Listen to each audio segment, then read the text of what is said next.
Vamos lá, gente. A ideia aqui é contar um pouquinho como é que eu vivi.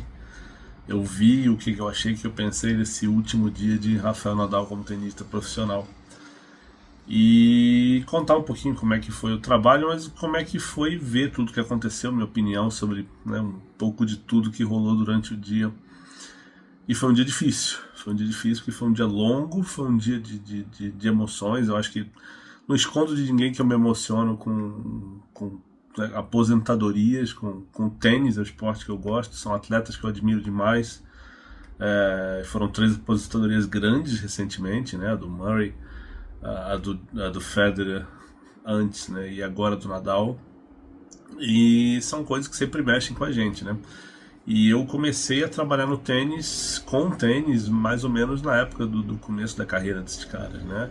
Ali em 2004, o Federer começou um pouquinho antes, mas em 2004 o Nadal estava nascendo para o tênis, né, profissional.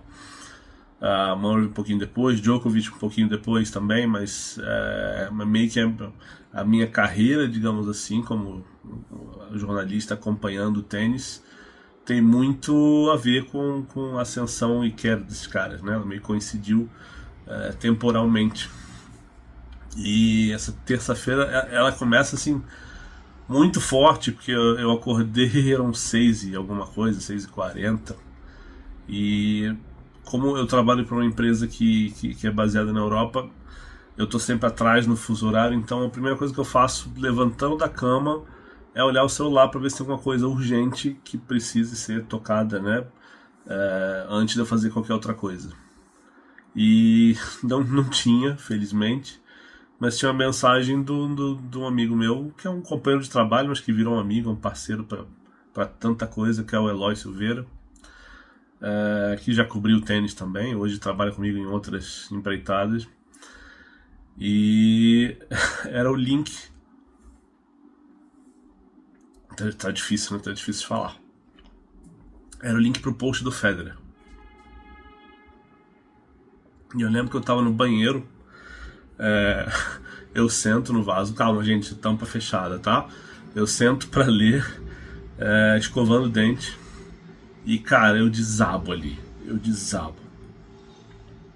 Não eram nem 7 horas da manhã, eu já tava chorando. Mas beleza, né? Eu acho que. E assim, acho que muito dessa emoção ela volta lá pra trás pra despedida do Federer, né? Porque é uma despedida que tem muito dessa conexão da carreira dos dois. Então o Nadal falou na época, né, que quando o Federer para, é um pedaço da minha carreira que para. E acho que o Federer sentiu mesmo hoje, né? Eu não sei de onde ele estava vendo, mas seguramente estava acompanhando. E nossa, a mensagem é muito bem escrita, é bonita.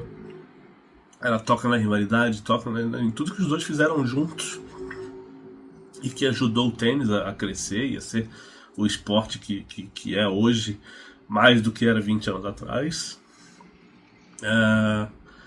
Mas tudo bem, larguei, né? Terminei de ler a mensagem, beleza.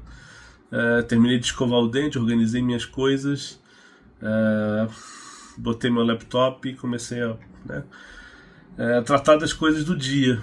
E tudo bem, assim, levei meu filho pro colégio. Hoje tinha uma reunião com a diretora e a professora, inclusive, né? Fomos minha esposa e eu. A reunião foi ótima, tudo maravilhoso. A gente volta pra cá por volta de 10 e pouco até.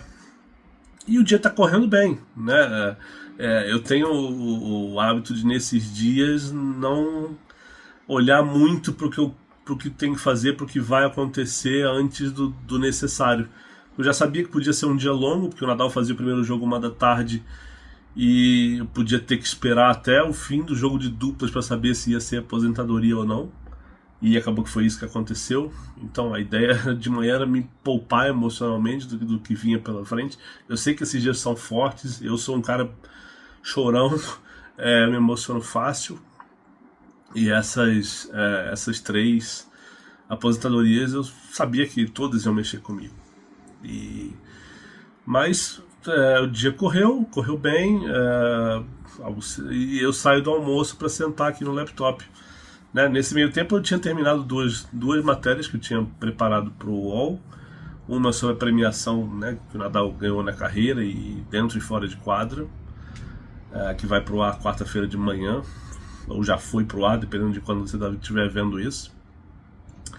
E a outra era um texto meu de opinião sobre o legado que o Rafa deixava, né, ao sair do tênis. E coincidência ou não, o que eu escrevi tem muito a ver com o que o Nadal falou depois, agora à noite, na cerimônia de despedida dele, né, falando sobre como ele quer ser lembrado por ser uma boa pessoa, né, mais do que pelo que ele fez em quadra, do que pelos números, pelos títulos, as vitórias.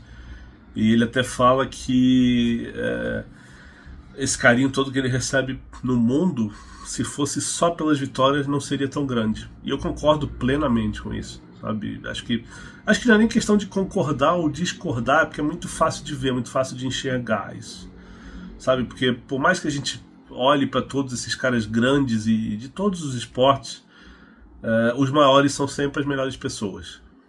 Isso é inquestionável, pelo menos para mim, sabe? Na minha cabeça, se o cara tem valores errados, se o cara toma atitudes erradas, equivocadas, esses caras nunca vão ser para mim os meus maiores ícones no esporte. Nunca vão ser os caras que eu vou mais admirar, qualquer modalidade que seja, sabe? Então, admirar um atleta para mim é mais do que admirar o que o cara tá fazendo dentro da sua quadra, do seu campo, né, da piscina, do tatame, do que é que seja, sabe? Tem que ser um pouquinho mais. E o Nadal é um desses caras, né? Um desses caras que eu aprendi a admirar, porque foi um cara que lá, eu sempre falo isso, sempre gosto de destacar, ele é o cara que, se você pegar o primeiro slam dele, que foi em 2005, ele ganha Roland Garros, e pega os últimos, e a gente pode pegar 2022 até, que são realmente os últimos, mas quando ele já não estava no auge físico da carreira, e mesmo olhando assim, são dois tenistas completamente diferentes. O que o Nadal evoluiu entre o primeiro e o último slam é algo que eu nunca vi um tenista fazer ao longo da carreira. Se pegar o Federer de 2002 e o Federer de 2020, não lembro quando foi o último título dele, 2018 talvez, não é um Federer tão diferente.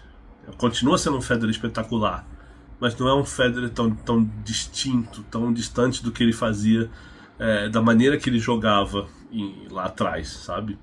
O Djokovic é a mesma coisa. Eu acho que o Djokovic evoluiu de uma maneira incrível, mas não mudando o jeito de jogar, mas fazendo ajustes pequenos aqui e ali. E isso eu não tiro o mérito dele, sabe? Ele não deixa de ser um tenista espetacular por causa disso. Mas eu vejo menos diferença do Djokovic de 2008 pro Djokovic de 2023 do que do Nadal de 2005 pro Nadal de 2022. Então, isso é que me impressiona.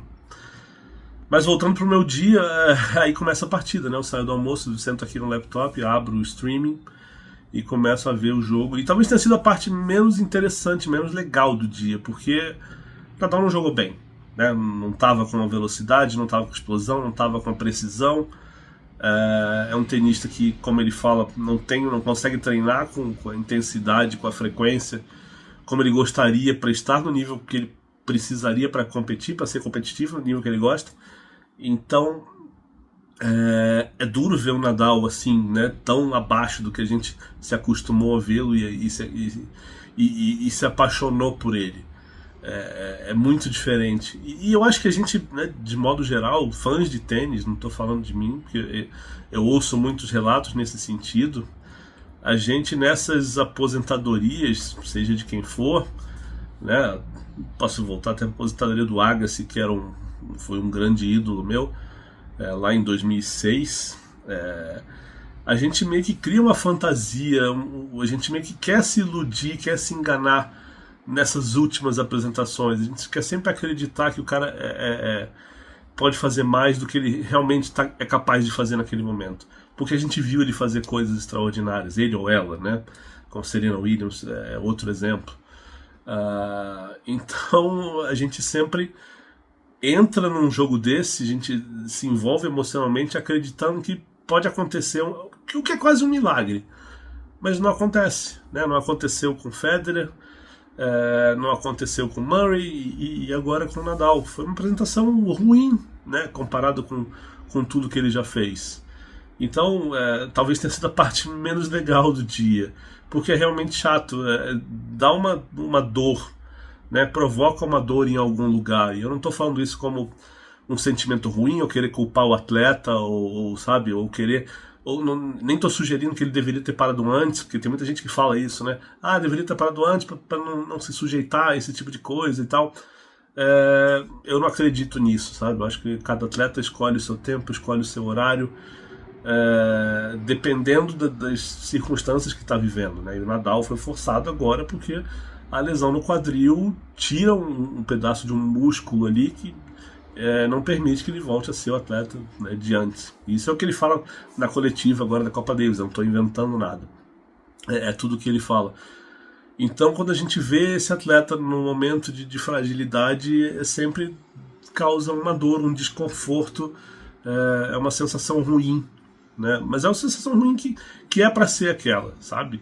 Eu sempre falo que a gente tem que aproveitar os últimos meses, os últimos dias de ver um cara desse, porque é especial, ganhando ou perdendo, esses caras são especiais e a gente tem que aproveitar cada segundo.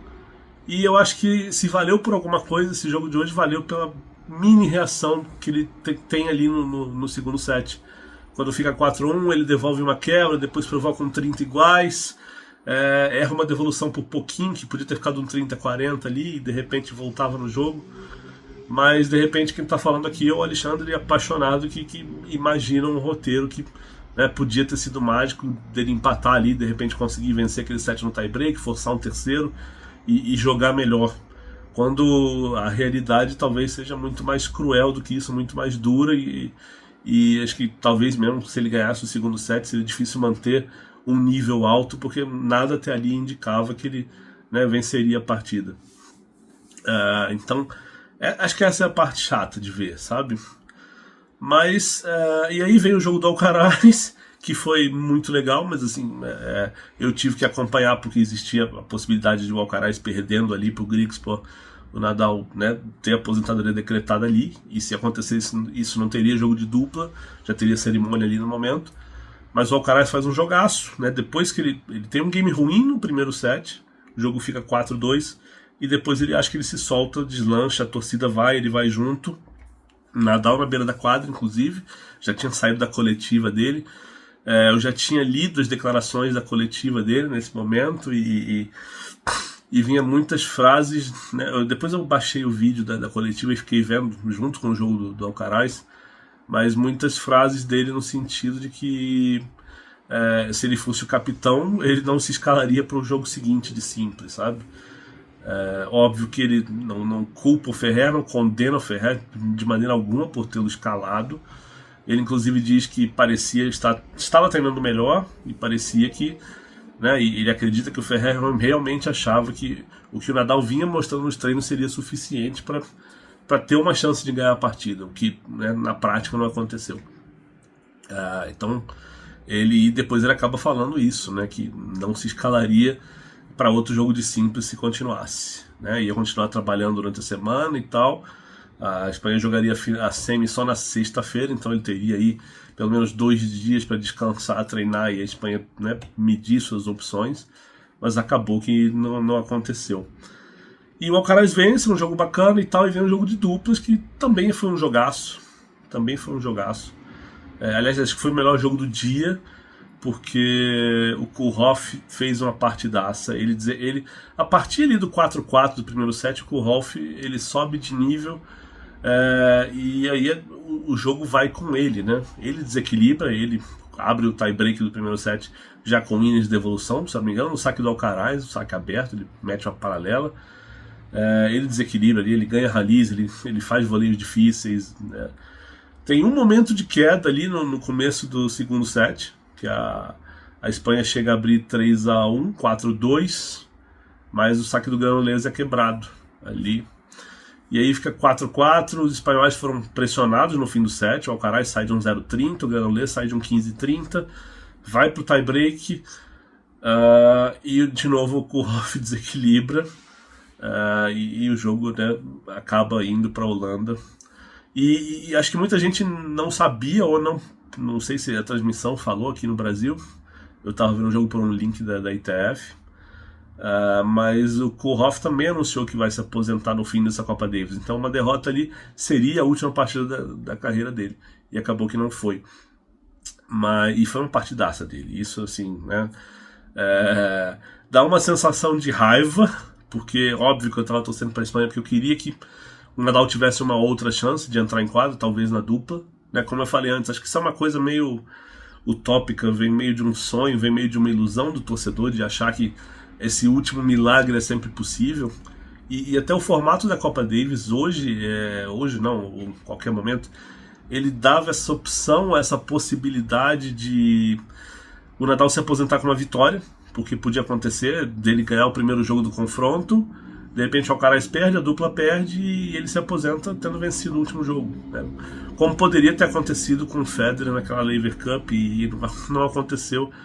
Né, essas ilusões que a gente tem acabam sendo, né, estraçalhadas e dói muito, mas é o que é, né, é para ser assim. O tempo faz esse estrago, né, nos nossos ídolos e na gente por consequência, né, embora em medidas totalmente diferentes. A gente está falando de ídolos de esporte, não é algo que vai causar uma grande consequência na nossa vida. Se a nossa vida, né, pessoal não vai melhorar ou piorar por causa disso. No máximo a gente vai ter 1 hora ali, 2, 3 de mau humor, chateado, magoado e tal, mas isso passa, né? A gente não está falando de vida ou morte, a gente não está falando de emprego, de dinheiro, de saúde. A gente está falando de gente que a gente admira e que a gente torce, né? Mas não pode passar muito disso, acho que senão a coisa não fica saudável. E termina o jogo, eu meio que alinho com os editores do UOL o que eu ia fazer e fiquei esperando a cerimônia de homenagem para o Nadal. E é uma cerimônia bonita, como são essas cerimônias, né? Porque elas são sempre carregadas. Você não precisa nem fazer nada espetacular em termos de pirotecnia, ou som, ou áudio, ou imagem, e elas são meio que, né, seguem um formatinho. O tenista fala, tem alguém para entrevistar, tem uma mensagem no telão com outros tenistas famosos, outros caras que o Nadal admira. Hoje teve o Beckham, né? Teve o Iniesta, foi o Raul, se não me engano, do Real Madrid, não lembro agora as caras, mas algumas pessoas do futebol também. E no fim, um discurso muito bacana dele, que aí também me quebrou totalmente, porque eu tinha feito um texto, e eu falei isso agora mais cedo no vídeo, que o meu texto de opinião para publicar depois que o Nadal aposentasse era um texto falando sobre o legado dele e como fora da quadra ele era um cara que representava valores importantíssimos. E o meu texto tinha um título que era, eu não sei como é que eu vou publicar ele agora, porque eu vou mudar depois de ter visto que o Nadal falou, que ele basicamente fala o que eu tinha escrito. Mas o meu texto dizia que o Nadal era um cara que era impossível de replicar, porque, e isso falando de aspectos técnicos, né? Por ele ser canhoto, por ele jogar com um top spin que é quase impossível de reproduzir em termos de rotação na bola, de fazer a bola quicar com o peso que ela quicava e subir o que subia, mas que ele era o queridinho dos professores de tênis, porque é um cara que ele serve de exemplo para tudo, né? Ele serve de exemplo de força mental, de leitura de jogo, e são as coisas que você pode trabalhar na personalidade de uma pessoa. Às vezes, tecnicamente, é muito mais difícil você formar um jogador do que moldar a personalidade, né?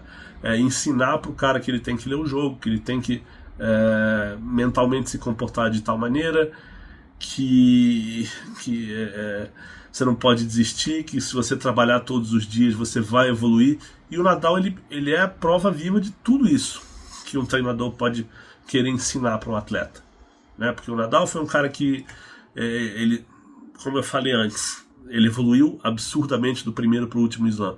Mas por quê? Porque é um cara que nunca descansou, nunca se acomodou, sempre brigou para querer mais, saiu da zona de conforto dele de ser um saibrista para ser um grande jogador de grama. Ele fez 5 finais seguidas na grama em um certo momento, né, nos anos que ele jogou, 2005, 2006, 2007, 2008 e 2010. Depois volta, faz uma semi em 2018, semi com o Djokovic, que é um dos melhores jogos dos últimos anos de Wimbledon. Ele faz não sei quantas finais na Austrália, ele ganha 2 vezes, mas perde uma final pro Wawrinka, perde uma final pro Federer, perde uma final pro Djokovic. No US Open ele também, né, é campeão múltiplas vezes. Em 2010 que ele aparece com um saque monstruoso. Em 2013 ele tem volta e derrota o Djokovic na final. Tem o ano que ele ganha, se não me engano é 19, que ele ganha do Medvedev numa decisão. E qual foi a última? Tô esquecendo alguma do US Open, são 4 títulos lá, né? Tem uma final com Kevin Anderson, é isso? Agora a cabeça não tá funcionando. Fim do dia, né, gente? Tô gravando isso quase meia-noite. Mas foi um cara que saiu da zona de conforto, e eu tava revendo um podcast do Andy Roddick hoje, e é surreal se você colocar da maneira que o Roddick coloca, porque o Nadal tem 8 títulos de slam fora do piso preferido dele, que é o saibro. 8. E esses 8 títulos são que conseguiu na carreira inteira um cara como André Agassi, que é reverenciado como um dos maiores da história, inquestionavelmente, sabe? E mais do que um McEnroe que tem 7 slams, o Connors tem 8 também, o Becker tem 6, o Wilander tem 6. A gente está falando de nomes gigantes da história do tênis, e o Nadal tem mais títulos que esses caras só nos pisos que não são os melhores pisos dele. E fez tudo isso jogando, provavelmente, né, na geração mais forte da história da modalidade. Né, junto com o Federer, junto com o Djokovic, junto com o Murray. O Murray está um degrau abaixo, tá, mas também atrapalhou ali esses caras. Né, tirou o Nadal de alguns slams, inclusive. Então, nossa, o que o Nadal fez como mostra de personalidade, sabe, do que ele representa para quem prestou atenção na carreira dele fora do que ele conquistou na quadra, é muita coisa, sabe? Esse legado humano que ele deixa é monstruoso, né? De uma pessoa educada, de uma pessoa que nunca, né, e como ele falou na própria coletiva agora, de uma pessoa que nunca teve o ego grande o bastante para fazer um tour de despedida. Ele falou que ia fazer essa última temporada, e provavelmente seria a última temporada da carreira dele, mas nunca chamou de tour de despedida, nunca fechou as portas. Agora sim, em outubro ele anunciou que realmente encerraria a carreira, mas e disse até, se quisesse esticar, podia esticar ano que vem, fazia uma última passagem por todos os torneios, mas ele não tem o ego para isso. Não é um cara que se achou maior do que ninguém, não foi um cara que, sabe? E ele fala depois, nessa cerimônia de homenagem, quando ele pega o microfone, ele fala que agradece a tantas pessoas, ele passa mais tempo agradecendo do que falando da carreira dele, inclusive, mas ele agradece muito a família dele por nunca ter deixado ele tirar os pés do chão, nunca ter deixado ele se achar mais do que era, e isso é importante, e ele destaca isso, né? Que ele gostaria de ser lembrado por tudo isso, por ser uma boa pessoa, por ser um menino de Maiorca que seguiu os sonhos e que alcançou muito mais do que ele podia ter imaginado, podia ter sonhado. E aí, meu amigo, eu desabei na hora, porque era o que eu sentia quando eu escrevi o texto, e é tudo que ele fala ali. Então, tudo que ele joga bate muito forte aqui em mim, porque é como eu vejo os atletas, assim, como eu meço o tamanho de atletas. E o Nadal tá lá em cima para mim, sabe? No tênis, ele, Federer, né, Murray, para mim estão acima entre todos que eu vi, para mim os 3 estão acima de todos os outros nesse quesito, sabe? Nesse quesito pessoal, de serem campeões, de serem grandes pessoas, de darem exemplos, de saberem quem são e de saberem que a responsabilidade que eles tinham e têm, né, durante e depois das carreiras, e como se portaram diante de situações difíceis e não tão simples. Eu acho que são 3 caras que é para botar realmente num pedestal, são 3 caras enormes. Mas voltando ao que eu falava, aí me destruiu totalmente. Esse discurso foi assim, que caiu de lágrima na hora, foi um negócio difícil de descrever. Mas ok, né? Aí vem o lado jornalista, né? De organizar as ideias, de parar de chorar e sentar e escrever. Eu tinha que fazer um texto citando o que o Nadal tinha falado na cerimônia. Fiz o texto, publiquei, alinhei com o pessoal do UOL quando ia publicar, né, o que a gente vai publicar ainda sobre o Nadal. E eu fecho o laptop, já era 9 e pouca da noite, 9h15, 9h30 por aí. Eu vou pra sala, vejo a minha esposa. Ela estava terminando de jantar, já tinha colocado o nosso filho para dormir, o Rafael para dormir. E ela vira e fala pra mim: chorou tudo que tinha pra chorar? Eu falei: pra caralho. Aí ela: tô vendo. Eu: como assim? Sua cara tá toda inchada. Aí eu parei, me olhei no espelho assim. Eu realmente não achei que eu tava com a cara inchada na hora que ela falou isso, mas ela não falaria isso à toa. E foi assim que acabou a noite. Eu saí dali, fui tomar banho, jantei, organizei as ideias, perguntei no grupo do Telegram que tipo de conteúdo a galera gostaria de ver, ou ler, ou ouvir, ou o que foi. E essa espécie de, não sei se vale chamar de react, mas de relato do dia, de como eu vi, do que eu senti, né, de como eu vi cada coisa, entrou em pauta e tô aqui eu gravando isso agora. Algumas coisas que surgiram no grupo, e eu vi algumas coisas no Twitter também, que eu acho legal de comentar.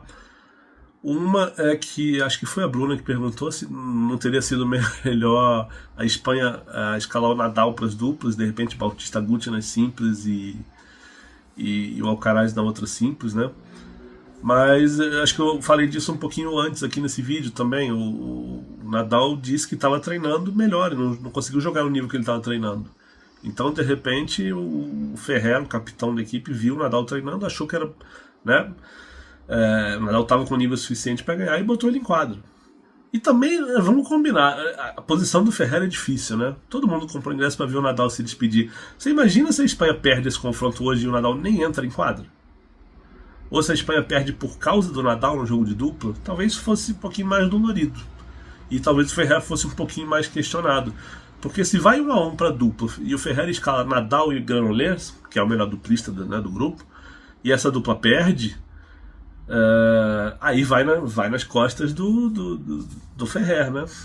Você botou o Nadal só para fazer uma homenagem e aí tirou a Espanha do confronto. É difícil falar depois que acontece, né? É difícil julgar depois que acontece. Eu não acho que eu teria feito diferente. Acho que pouquíssimas pessoas teriam feito diferente na situação e com todo esse contexto da aposentadoria do Nadal. Outra questão que eu li, teve um jornalista português que colocou, não lembro agora se foi o Steve Grassi ou quem foi, que questionou o formato da Davis, porque o Nadal perdeu o jogo e ficou com a carreira dele dependendo de um Granollers e do Alcaraz. E foi em tom de crítica ao formato da Davis. Aí eu acho que assim, eu sou o primeiro a criticar esse formato. Eu não gosto da Davis, do que a Davis se tornou. Não gosto dessa fase final com sede neutra, que todo ano agora é quadra dura indoor e é uma quadra rápida. Vai ser sempre assim, porque é na Europa, é no fim do ano, é no inverno e faz frio, então não pode ser outdoor. Então, mas eu não culpo o formato. Eu acho até que esse formato, como eu falei antes, permitia que o Nadal se aposentasse com uma vitória. Mas não aconteceu. Então não acho que tenha sido... não culpo o formato da Davis por isso, sabe? E outra, se o Nadal tivesse muito preocupado com uma grande despedida, né, uma cerimônia e tal, ele não ia escolher justamente a Copa Davis para isso, né? Ia lá para a Lever Cup, fazia, né, botava o Federer para jogar com ele de novo, ia ser outro espetáculo, ia ser outra cerimônia linda, mas como ele disse, e eu repeti agora, ele não tem ego para isso, sabe? E não tô aqui também julgando o Federer, não. Acho que o Federer fez o que tinha que fazer nas circunstâncias dele. Mas o Nadal é uma pessoa diferente, quis fazer diferente. E não tem certo ou errado nisso, sabe? A pessoa para quando e como quer parar dentro das circunstâncias que ela está enfrentando no momento. Então, o Nadal quis assim, foi assim, não culpa a Copa Davis por essa situação do Nadal ter ficado dependendo da dupla, né, do Garolese e do Alcaraz.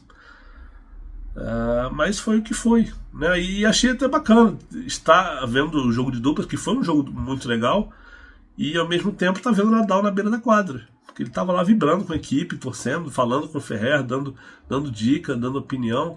Foi muito bacana. Eu não achei ruim, não. Achei diferente.